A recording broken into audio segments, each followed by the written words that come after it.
principio 28º que vamos a ver hoy es: ningún creyente ha sido llamado a transitar solitario en su peregrinación de la fe. Ningún creyente ha sido llamado a transitar solitario en su peregrinaje por la fe.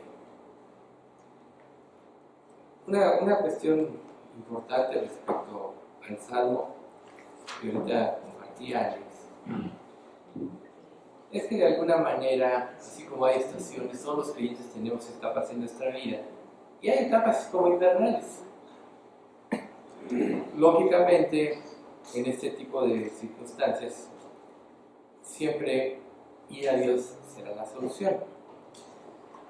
Y la sinceridad es algo muy importante, por eso es siempre confesarse o siempre lavarse. Por ejemplo, Juan Bautista preparó el corazón de los israelitas en el bautismo que él llevaba a cabo. Juan nos salvó, Juan no les decía que el lavamiento en el Jordán iba a ser lo que purificara sus mensajes, sus pecados, pero decía que preparara su corazón para ir al Mesías. Entonces, siempre que nosotros vayamos a Dios o vayamos a tomar una decisión en la vida, tenemos que ver nuestras motivaciones. Es muy importante, porque muchas veces nuestras motivaciones están basadas en lo que queremos, en nuestro egoísmo, y eso nos lleva a tener nos lleva a tomar una falsa decisión. ¿Cómo saber? Porque estamos todos en un proceso de aprender, pero ¿cómo saber si las decisiones que has tomado en tu vida son correctas o no? Por el fruto que viene resultado de ellas.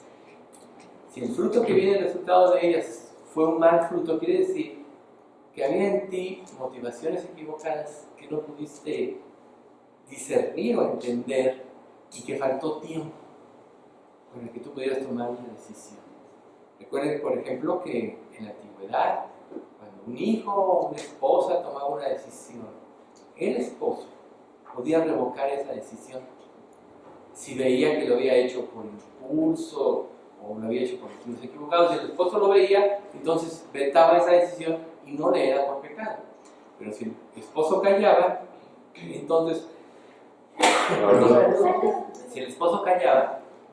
era confirmado el voto, y si lo transgredía, era una causa de pecado muy, muy grave. Entonces, vale la pena que nosotros sepamos, y sobre todo en las decisiones espirituales que tomemos en la vida, que nosotros tomemos tiempo antes de tomar un compromiso o de hacer un voto, porque a la larga pues pasará que nuestro estado será peor que el primero y Dios nos quiere restaurar, pero yo creo que en cada situación hay que aprender. Y precisamente el motivo de esta enseñanza 28ª es que no se puede transitar solo en el peregrinaje de nuestra vida. Nosotros necesitamos asistir a los estudios, necesitamos siempre estimularnos al amor y a las buenas obras, pidiendo consejo a quien debemos y todo, sí, yendo primero a la presencia de Dios, siempre será lo más importante, pero es muy importante el estimularnos. Entonces, no es que una persona forzosamente tenga que depender de los demás para tomar decisiones, ¿no? Recuerden que Pablo en la Escritura dijo que había ido a Jerusalén a consultar a los ancianos para cerciorarse de que no había corrido en vano. Pablo, el autor de las cartas más doctrinales de la Biblia, el Nuevo Testamento, dijo: no quería yo tener riesgo de correr en vano. Fue y consultó a Jacobo, etc. Hasta dijo: bueno, me dieron las manos de compañerismo, y efectivamente después resultaron pues muchos problemas, pero ya se habían tomado decisiones importantes. Entonces, una cuestión que tenemos que empezar por meditar es cuál es la razón por la que asistimos a la iglesia, cuál es la razón por la que asistimos a un estudio. Tú tienes que ver, y si encuentras razones equivocadas, pues tienes que purificar tus razones, porque la realidad es que debemos de venir buscando a Dios, a nuestro Creador, y a que Él nos hable a nuestra vida. Muchos rehusan hacerse miembros de una iglesia porque han tenido problemas en experiencias pasadas. Tuvieron algún problema con algún creyente, personalizaron o pensó que todas las personas eran iguales y dicen, no, yo aquí voy. Yo creo que todos hemos oído decir, no, es que son puros hipócritas, ¿hay para qué voy? Entonces, también está la lejanía. Muchos viven lejos y dicen, como estoy tan lejos, pues no voy. Otros dicen, no hay, o sea, no tiene nada que enseñarme. ¿A qué voy si ya lo sé todo? Pero todas esas razones son puros pretextos y razones falsas que solo nos llevan a precisamente a errar en nuestra vida cristiana. Entonces nosotros tenemos que empezar por definir cuáles son nuestras verdaderas motivaciones para que además no nos sintamos desgastados.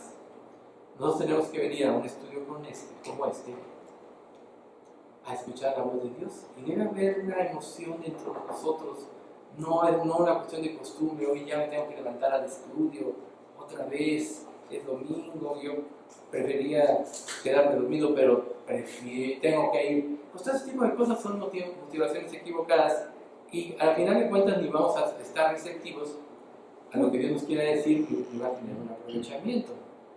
Pero sí podemos pedirle a Dios, si tenemos cualquiera de estas excusas o pretextos, podemos pedirle a Dios que nos dé ese gozo por su palabra, esa hambre y sed de la palabra de Dios. Jesús, bueno, en el Antiguo Testamento se dice que llegarán los días en que la gente tendrá hambre y sed de la palabra de Dios. Y yo creo que mientras más avancemos en este mundo de pecado, nuestra necesidad espiritual va creciendo, porque es muy importante vivir una vida espiritual que es la que contrarresta la vida material.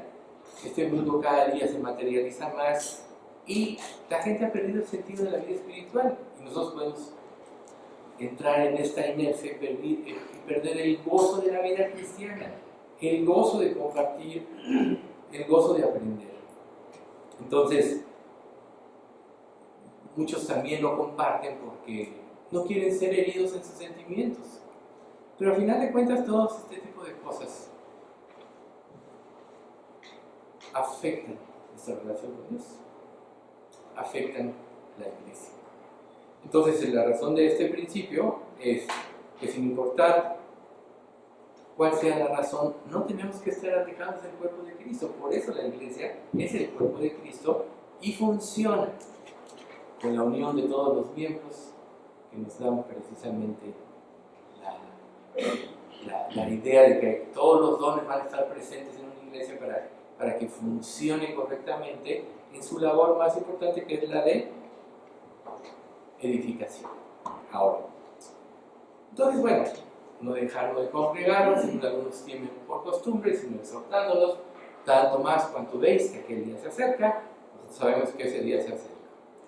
Y nosotros tenemos que ver que tenemos necesidades.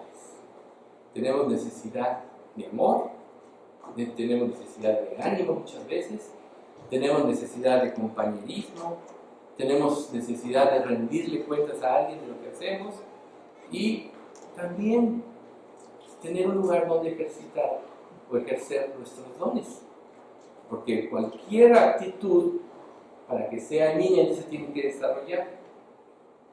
Es como el caminar. Los niños nacen sin caminar y tardan generalmente un año en caminar, y mientras no caminan por sí mismos, son dependientes de que los lleven, de una andadera, cosas así. Pero cuando empiezan a caminar, empiezan a incursionar por sí mismos muchas cosas. Y lo mismo pasa en la iglesia y con los dones. Entonces nosotros necesitamos precisamente ese estímulo por medio de todos los creyentes que nos rodean, para que podamos siempre estar animados en lo que es nuestra vida cristiana. Ánimo, es lo que necesitamos. Una persona decaída, ¿qué pasa cuando una persona está decaída o deprimida? Pues no ayuda a las demás, porque necesita primero ayuda de sí misma. ¿Cómo voy a ayudar a alguien si yo mismo estoy en esa problemática? Por eso es que el gozo de la vida cristiana, el gozo de Cristo, y como dice en Nehemías 8, no os entristezcáis, porque el gozo de Jehová es vuestra fortaleza, es lo que tenemos que buscar en Dios. Y si estamos llenos de gozo, si estamos llenos de esperanza, eso es lo que vamos a compartir a los demás. Entonces, la palabra siempre nos dice que, o sea, ¿qué va a ser nuestro alimento? Como dice Pedro, decía, como niños recién nacidos, la leche espiritual no adulterada para que por ella crezcáis para salvación. La palabra va a ser tu alimento. Compartir la palabra va a ser tu alimento y el alimento de otros. Compartir un pasaje puede hacer que una persona entienda una verdad que no había entendido, pero que el Espíritu Santo le reveló a otra persona. Entonces, ¿qué es esto? Nos vamos a estar estimulando. Una persona que no comparte, que meramente solo recibe y no comparte, tiene un problema dentro de sí misma. ¿Por qué? Pues porque o es muy frágil, no quiere externar lo que vive, o por orgullo no quiere reconocer sus errores, o sencillamente puede decir que no considera dignos de sus problemas a los demás. Pero todo esto está de alguna manera basado en el orgullo y en la falta de dependencia de Dios. Entonces, mientras más libre es tu relación con Dios, más libre va a ser con los demás. Mientras más restringida esté tu relación con Dios, lógico, tu relación con los demás va a estar restringida también. Entonces tenemos que poner mucha atención en eso, porque Dios quiere que nos estimulemos al amor y a las buenas obras, lo que dice Hebreos, el pasaje que acabo de leer. Estimularnos a vivir para Cristo, estimularnos a hablar de Cristo, estimularnos a depender de Cristo. Entonces vamos a ver, por ejemplo, a Esteban. Esteban, ustedes saben que fue uno de los 7 que escogieron para el suministro de las viudas. Y este Esteban pues, fue un poco más allá de sus labores, porque pues, estaba lleno de Dios, estaba lleno del Espíritu Santo, y pues él empezó a compartir hasta que llega el momento en que se topa con unos fariseos y él les empieza a declarar su historial. ¿Y de qué forma lo hace? Esto ya lo hemos comentado en repetidas ocasiones, pero ¿de qué forma lo hace? Lleno del Espíritu Santo, lleno de gozo, puede resumir en unas cuantas líneas lo que es la historia del pueblo de Israel, el capítulo 7 de Hechos. Pero ¿qué pasó con los que escuchaban? Los que escuchaban no tenían la disposición precisamente del cambio. Estaban encerrados en sus propias ideas, estaban orgullosos de sus propias justicias, y se les olvidaba que Jesús les dijo que ellos se justificaban a sí mismos, y lo que los hombres tenían por sublime delante de Dios era abominación. Ellos se justificaban, y cuando alguien les hace ver su situación, pues se llenan de ira, arremeten contra Esteban, y quieren deshacerse de él, por eso lo apedrean y lo matan, ¿sí? Y Esteban, pues bueno, tuvo una gran oportunidad. Ellos se quisieron deshacer de aquel que les recordaba su pecado. Pero Esteban tuvo la gran oportunidad de confesar el nombre de Dios. Y aunque le costó la vida, para él fue lo más glorioso, y por eso Dios le permite a él ver prácticamente el cielo abierto y a Jesús sentado a la diestra de Dios. Pocas personas, o casi ninguna, muy pocas, han tenido privilegios como este. Juan lo tuvo en la isla de Patmos, cuando le fue revelado el Apocalipsis. Pablo lo tuvo cuando narra y fue arrebatado al tercer cielo, cuando dice: en el cuerpo no lo sé, sin el espíritu no lo sé, Dios lo sabe, pero fue arrebatado al paraíso de Dios. Entonces, si ustedes se dan cuenta, ante una consagración verdadera, es como si se abrieran las ventanas de los cielos y Dios empieza a derramar su bendición hasta que sobreabunde. ¿Por qué una persona está encerrada en sí misma? Porque solo ve para sí misma. Y la solución siempre va a ser llenarte de Dios, hasta el grado de que desbordes. Mientras tu vaso, por decirlo de una manera más ejemplificativa, no esté lleno, tú siempre vas a demandar. Siempre vas a demandar. Pero cuando tu vaso está lleno, entonces se va a derramar, entonces vas a dar. Y Dios quiere precisamente que nosotros nos estimulemos unos a otros para que nuestros vasos se llenen. O sea, Dios gobernando nuestras vidas es más que suficiente. Recuerden 1 Juan 2:27, pero la unción que vosotros recibisteis de Él permanece en vosotros. Y no tenéis necesidad de que nadie os enseñe, así como la unción nos enseña todas las cosas, es verdadera y no es mentira. Según ella os ha enseñado, permanece en Él.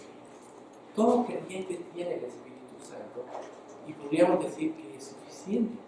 Sin embargo, para edificar la iglesia nosotros tenemos que ser llenos del Espíritu Santo, como dice en Efesios 5:17, nos embriaguéis con vino, en lo cual hay disolución, antes bien ser llenos del Espíritu Santo. Entonces, nuestra labor es ir a Dios, que en su presencia podamos entender cuál es nuestra verdadera problemática y entonces nosotros, satisfechas nuestras necesidades, convenciéndonos Dios de su justicia y de que sus caminos son verdaderos y justos, podamos ir a los demás y alentarlos a recorrer el mismo camino. Todos los creyentes tenemos una etapa de crecimiento en la vida. En la vida cristiana, desde que nacemos de nuevo, empieza un crecimiento. Ya sabemos que el fin es que sea Cristo, formar a Cristo en nosotros. Y formar a Cristo en nosotros significa que Dios gobierne nuestros pensamientos y nuestras acciones en totalidad. Eso es lo que es ser que Cristo está formando en ti. Mientras esto no sucede en este proceso de crecimiento, tú siempre vas a demandar y vas a necesitar el ánimo. ¿Sí? Entonces, siempre ir con Dios para desenmascarar tus motivaciones o sacar a flote tus verdaderos motivos en una situación espiritual va a ser muy importante para que puedas tener salud espiritual y puedas ser de provecho a la iglesia. Dios nos dejó en este mundo para que seamos de provecho unos con otros. Y si nosotros no estamos siendo un ejemplo de entrega, de compartir, de edificación, entonces quiere decir que todavía estamos viviendo para nosotros mismos. A Esteban le causó la muerte. El motivo de su muerte hubo muchas bendiciones. ¿Por qué? Porque a partir de entonces se desató una persecución y muchos de los que fueron, los que salieron huyendo, fueron predicando la palabra. Entonces, la muerte de un creyente fiel, trágica, vino a traer gloria para Dios porque permitió que el evangelio pudiera dispersarse. Hasta antes de Esteban, todos estaban congregados, todos los creyentes, estaban congregados en Jerusalén. Pero después de Esteban, muchos se fueron hablando por todos lados. Y así empezó precisamente el mandato de Dios de ir por todo el mundo y predicar el evangelio a toda criatura. Entonces, si nosotros hemos sido llamados a salir de lo que quiere decir la iglesia, ya nos convertimos y estamos aquí, este llamado es lo que va a llenar nuestras vidas. Este llamado es lo que, cumplirlo es lo que va a hacer como nuestro alimento para cobrar fuerzas y seguir adelante. Porque si no, imagínense ustedes qué triste sería si nosotros nos quedamos sin dar fruto. Jesús nos pone precisamente el ejemplo de las monedas, de las minas. A cada uno le da de forma diferente. Uno produce, uno medio produce menos y otro no produce. Y el que no produce, Dios prácticamente lo descarta de ser hijo de Dios. Eso es hecho en las tinieblas de afuera. No al menos los intereses debían de haber metido al banco el dinero que hayan producido. Pero si ni eso hicieron, quiere decir que no entendió, vivía en un pleno egoísta, en un pleno egoísmo y solo vivía para sí mismo. No le importaban los demás. Entonces Dios, bueno, siempre hace que en nuestras vidas, Él se encarga de estar renovando nuestras fuerzas. En Hebreos 11, 12, del 11 al 13 dice: ciertamente ninguna disciplina en el momento de recibirla parece agradable, sino más bien penosa.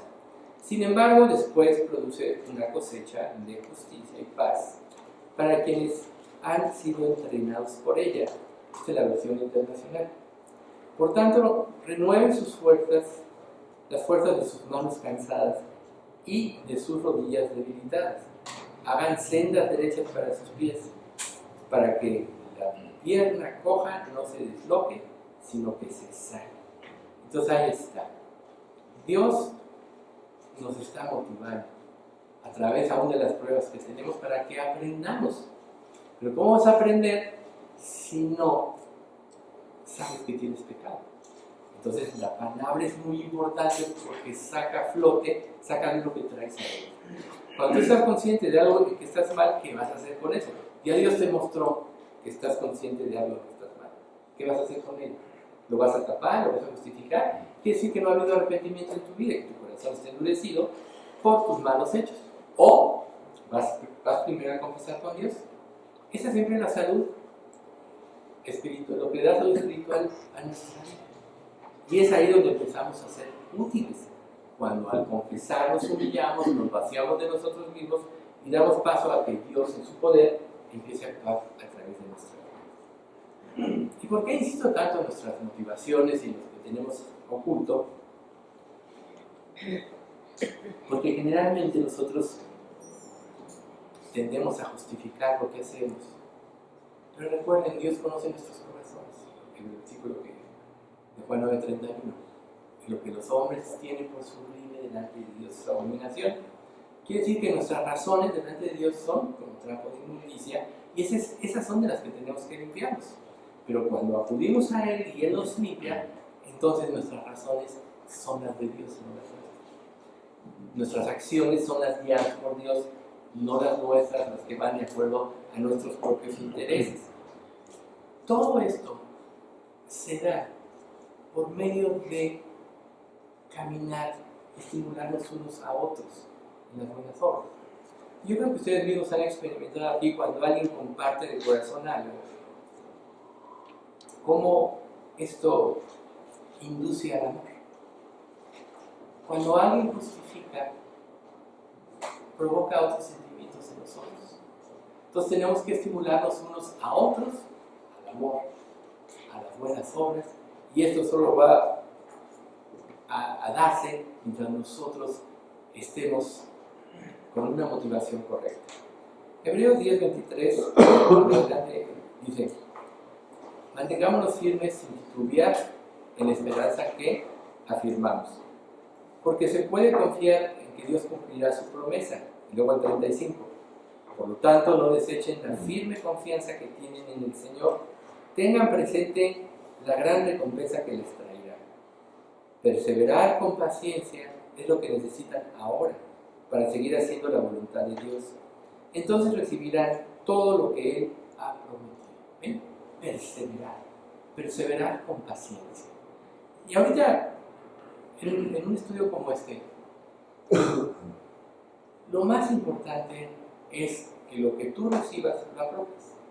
A lo mejor te puedes sentir cansado, a lo mejor puedes estar medio agripado y no estás completamente en ti. Pero recuerden ustedes, la palabra no regresa más. Y perseverar es precisamente uno de los elementos que es parte del carácter mismo que Dios da a través de las pruebas. Ninguno de nosotros desarrollaría un carácter si no perseverara. Mientras más dure la prueba, naturalmente más perseveras en pedir ayuda de Dios. Perseverar en la gracia te va a librar de muchas pruebas. ¿Por qué? Porque te va a llevar a anticiparte a los problemas. No esperes a que Dios traiga una disciplina a tu vida. Anticípate en eso. ¿Cómo? Perseverando en la gracia, esforzándose en la gracia. Es lo que dice 1 Timoteo 2:1. Mas tú, le dice Pablo a Timoteo, mas tú, hijo mío, persevera en la gracia. Esfuérzate en la gracia, dice la versión 60. Son pocos los versículos que hablan de que tú te esfuerces. Josué 1:9, mira que te mando, que te esfuerces, que seas valiente, no temas ni desmayes, porque Jehová tu Dios estará contigo donde quiera que vayas.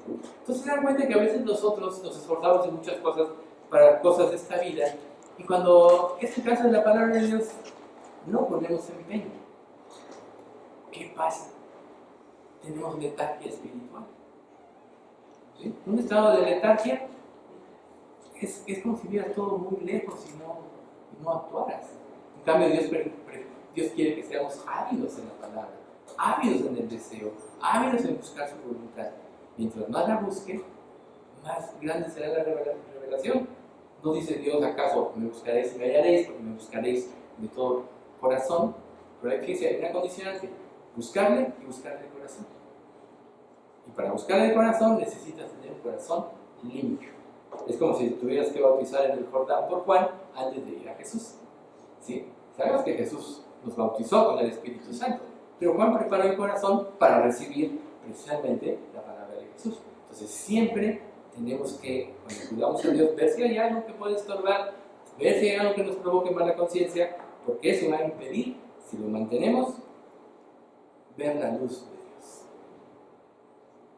La senda de los justos es como la luz del aurora, que viene a aumento hasta que el día es perfecto. Mas nosotros no somos de los que retroceden para perdición. ¿Ven? No podemos retroceder. Tenemos que ir hacia adelante siempre. Entonces, siempre va a haber consecuencias. Muchos judíos, después del momento de Esteban, se empezaron a convertir. Y muchos empezaron a temer y a modificar el Evangelio, porque hablar de Cristo significaba ya cambiar sus costumbres. Por eso encarcelaron a Pablo. Porque decían, este trae costumbres que ya no vengan del templo, que ya no tienes que hacer esto, ya no tienes que cumplir las leyes del proceso. Pablo les aclara que no. Pero todos tememos salirnos de nuestra área de comodidad. Ya estamos seguros en algo y no queremos salir. Y cuando viene algo revolucionario o algo diferente, nos pone en crisis, nos pone en jaque. Pero Dios es un ser que, si bien todo está escrito, siempre va a estar trayendo cosas nuevas a nuestra vida. Si tú no vas avanzando junto con Cristo, entonces te vas a perder de todas las revelaciones que Dios quiere darte. Dios quiere darte todo, lo dio todo, y a todo creyente que confía en Él quiere darle todo y en plenitud, sobre todo una vida en plenitud. Yo creo que todo creyente anhelamos y aspiramos a tener una vida en plenitud. Pero esa vida en plenitud nos lleva siempre a buscar en Dios la solución a nuestros problemas, nos lleva siempre a buscar para saciar nuestro vacío espiritual, para que se nos llene Él, para que nos haga ver correctamente las cosas, para que quite aquellas áreas que todavía estamos conscientes que están mal y que todavía no hemos entregado al poder de Dios. Todo esto sucede. Entonces imagínense si vivimos aislados, ¿qué va a pasar con esto? ¿De quién vas a aprender? Digo, hace poco una situación de un comentario de una mamá que tiene un hijo creyente, parece ser que es creyente, y andaba buscando esposa y no encontraba.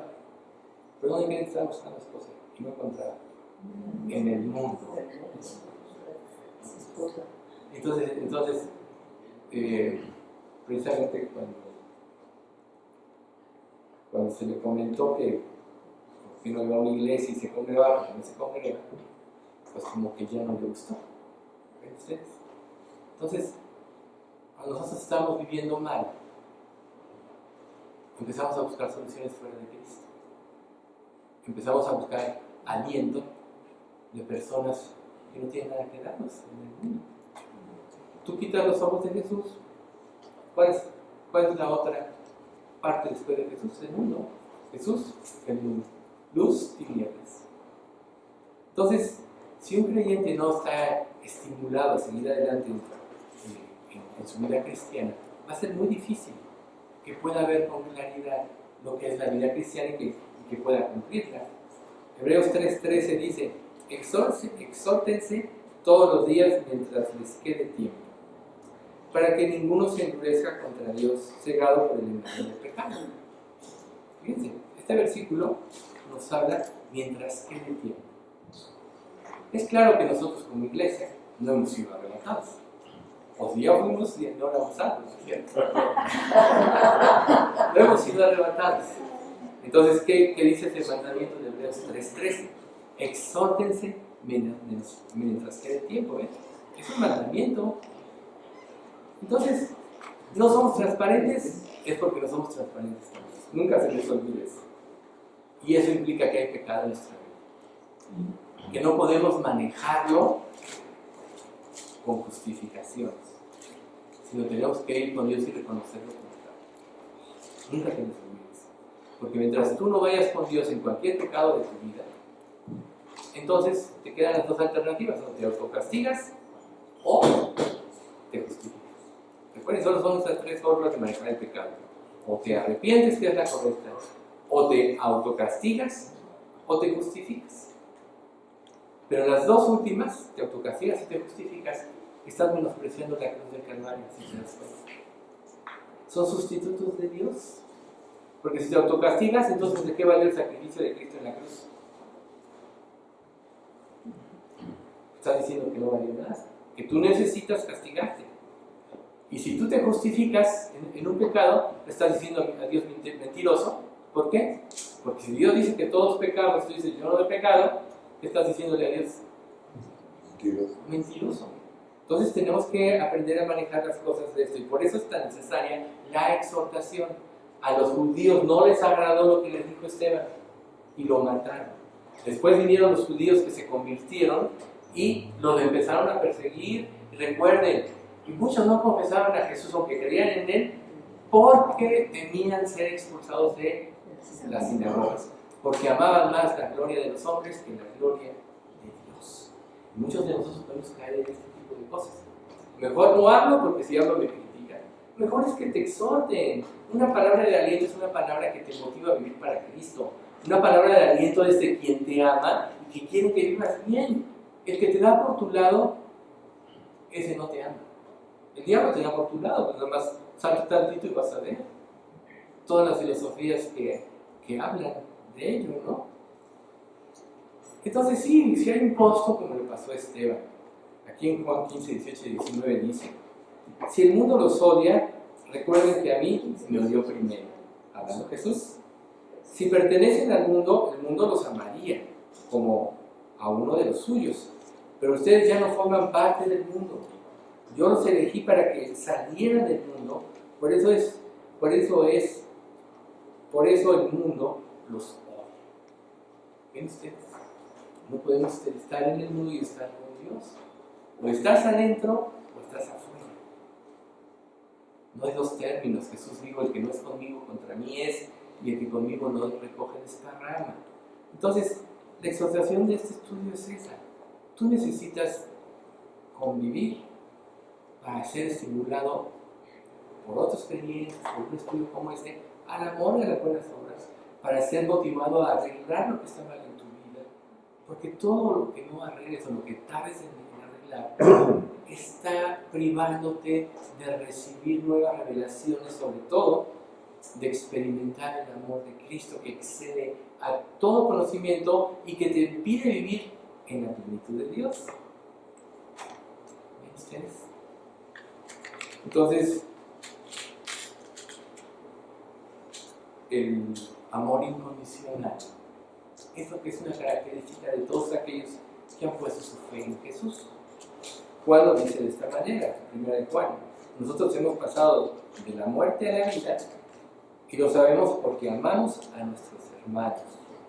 El que no ama aún está muerto. Pero ¿cuál es este amor? El amor que te orienta y te induce a la entrega. El amor que te motiva a dejarlo todo por Cristo. Ese es el verdadero amor. El amor es el que te saca de tus pensamientos egoístas y te lleva directamente al trono de la gracia de Dios 4:16, que hace ratito compartía Pati. El trono de la gracia es donde todo creyente debe estar. ¿Y por qué creen que no grabamos la cena del Señor? porque es muy santa. Es como si cualquiera la lee, es como compartir perlas con los cerdos. Así es, cada estudio es entre tú y Dios.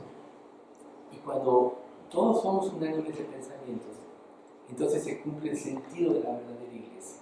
¿Sí? Dice aquí mismo en 1 Juan, todo aquel que odia a su hermano es un asesino. Y ustedes saben que ningún asesino puede tener vida eterna en sí mismo. Esta es la versión de Dios habla hoy, 1 Juan 3:15. Es un asesino. La 60 dice que es homicida. ¿Sí? Pero nadie que odia puede tener vida en sí mismo. El sabio escucha y arregla. El necio no escucha y saca a flote su necedad. Entonces, si Cristo puso su vida por nosotros, nosotros también debemos de poner nuestra vida por los hermanos. Seguimos en la primera carta de Juan.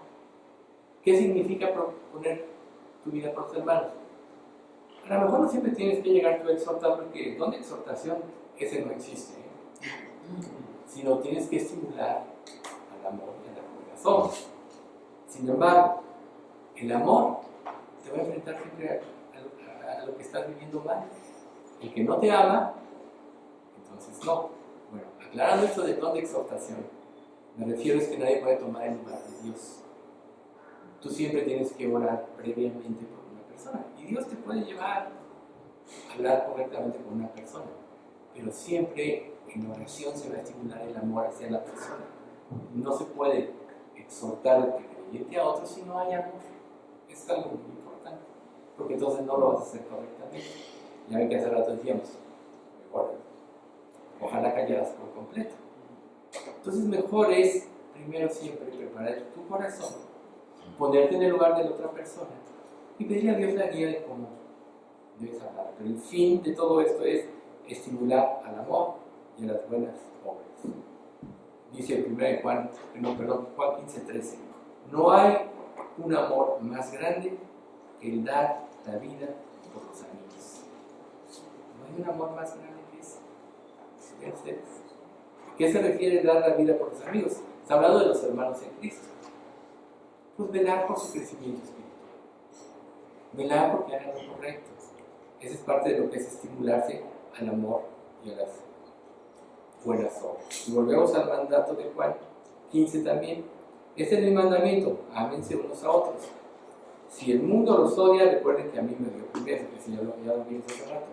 Si permanecieran en el mundo los amaría, pero como a uno de los suyos, pero ustedes ya no forman parte del mundo, yo los elegí para que salieran del mundo, por eso el mundo los odia. Entonces, pregúntate, ¿qué tan difícil te es abrirte con otras personas? Y si no te puedes abrir, ¿por qué no lo puedes hacer? La falta de transparencia siempre implica mala conciencia. La mala conciencia siempre implica pecado. Te puedes considerar una persona solitaria naturalmente para relacionarte con los demás. Pero ¿cómo vas entonces a hablar de Cristo? Si los que fueron esparcidos por Esteban, por motivo de la muerte de Esteban, hubieran salido callados, ¿cómo se hubiera difundido el Evangelio? No hubiera podido ser. Ellos salieron hablando de Cristo, porque eso llenaba sus vidas. Entonces no importa cuál sea tu personalidad, no importa cómo sientas o cómo seas, todos somos diferentes aquí, ya se dijo hace un momento, es verdad. Dios trabaja con cada uno de nosotros en forma diferente, pero hay un patrón constante en todos.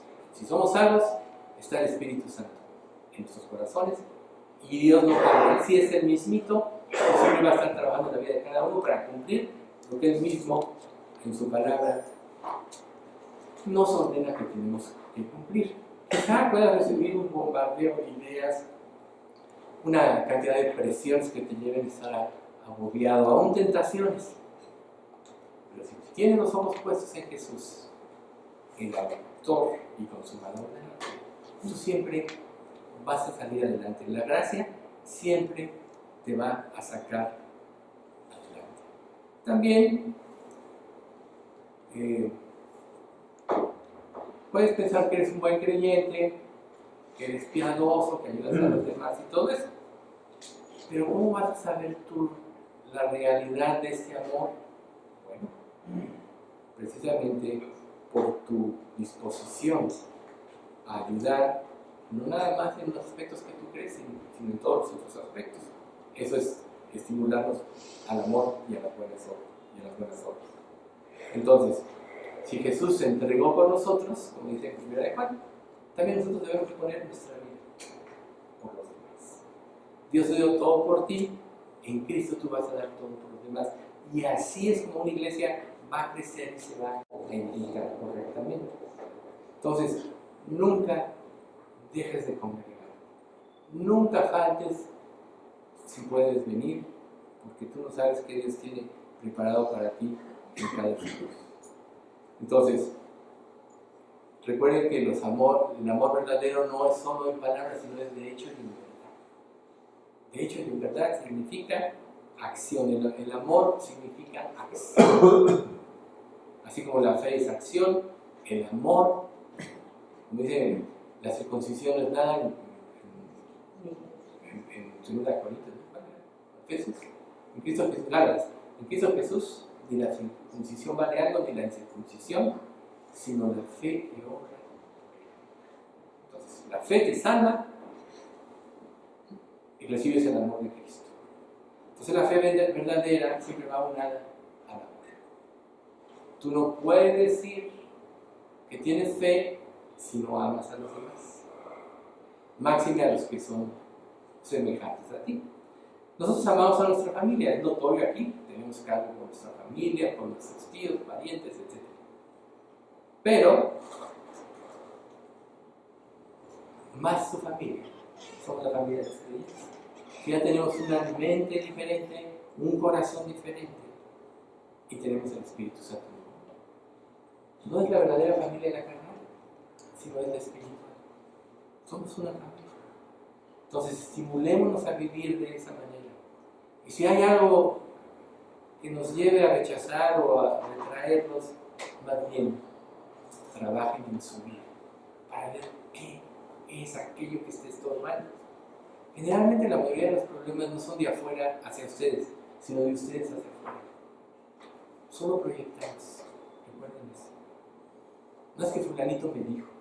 Recuerden esa frase que siempre les digo. Si alguien me dice que soy tonto y yo creo que soy tonto, me voy a enojar. Pero si alguien me dice que soy tonto y no me creo tonto, sí, es lo que tú quieras, está bien. No me va a hacer mella. Entonces tenemos que fortalecernos en el amor unos con otros y esa será la fuerza de la iglesia.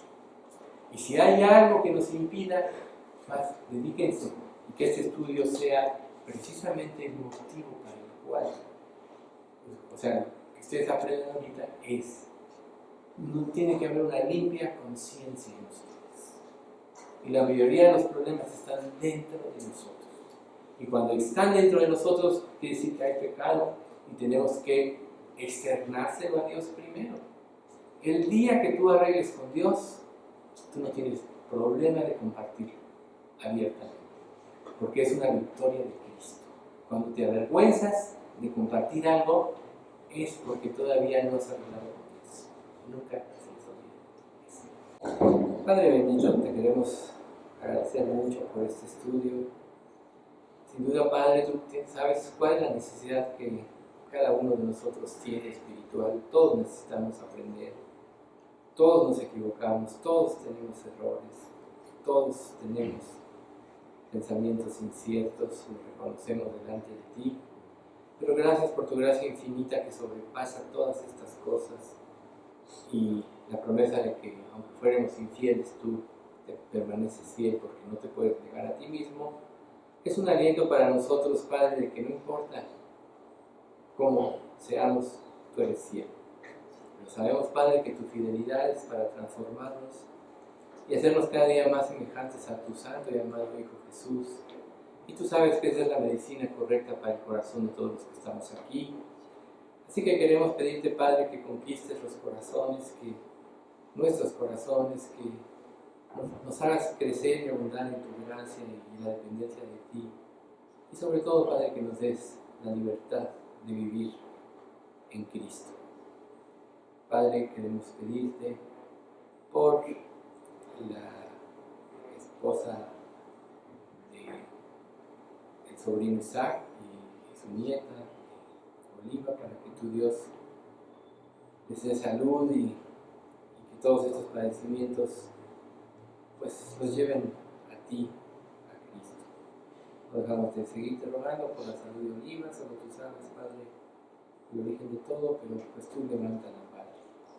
Ya la semana pasada la pusimos en tus manos, pero dar esa seguridad y ese aliento de que tú estás con ella. Lo mismo, Padre, te pedimos por Isabel, pues por los padecimientos que ahorita tiene de salud, Señor, que tú igual, Señor, le des salud, veles por ella y sobre todo, Padre, le des aliento y la esperanza de que tú estás al control de todo. Lo mismo que Pedro, hermano de Carmina y Rosita, Padre, pues tú sabes el límite de cada uno, de la resistencia de cada persona. Y aunque Él esté endurecido a los ojos de ellas, muy por dentro tú sabes lo que estás haciendo. Pero te rogamos y te imploramos, Padre, que quebrantes ese orgullo, que ahora que está en esta situación tan delicada de salud, que esto lo quiebre para que venga en ti. Te damos gracias por Paco, el esposo de Margarita, porque ya dio ciertas señales, Señor, pues ahora tú sigues trabajando en su vida hasta su verdadera conversión. Fortalécelo en ti, Señor, y dale hambre y sed de ti y de tu palabra. Señor, pues te rogamos por todos los que amamos, nuestros parientes, amigos, vecinos, padres, hijos, nietos, bisnietos en algunos casos. Padre, pues tú danos ese testimonio vivo que nos haga reflejar a Cristo ante los demás y que realmente se puedan convertir. No permitas, Padre, que en este proceso nos veamos a nosotros mismos, sino que te veamos a ti y el fruto que vendrá por ser fieles. Danos fidelidad en nuestro corazón, Señor. Danos libertad en relacionarnos contigo y libertad hacia los demás. Te pedimos que nos guardes el fin de este domingo en nombre de Cristo Jesús. Amén.